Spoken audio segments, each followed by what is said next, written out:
ஜெய்பீம் என் பிள்ளை அம்சான கொண்டுட்டாங்க. 2 வருஷம் ஆக போகுது. இன்னும் உண்மையான குற்றவாளி பிடிக்கல. அது காரணம் யாரு? Minister, chief minister. கண்டுபிடிச்சாரா? இல்ல.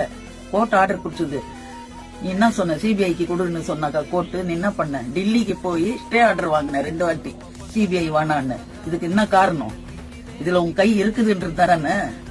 இந்த மாதிரி கொலை பண்ணிட்டு ஒன்னும் தெரியாத உள்ள அப்படி அமுக்கமா இருக்கிற. அதே உன் புள்ளிய கொலை பண்ணிருந்தா நீ சும்மா இருப்பியா?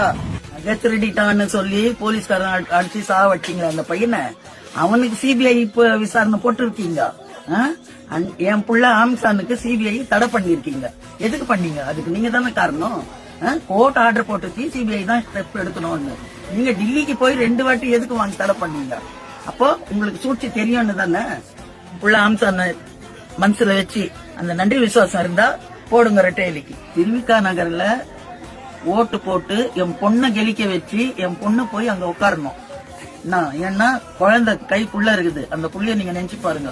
அவர் எவ்வளவு நல்லது செய்திருப்பாரு. என் புள்ள ஆம்சான் எவ்வளவு நல்லது பண்ணிருப்பாரு. அந்த ஒரு பாசத்தை வச்சு நீங்க விரும்பி போட்டு அந்த மேடம் நீங்க எடுக்கணும். என்ன எடுத்து அவங்க போய் சட்டசபையில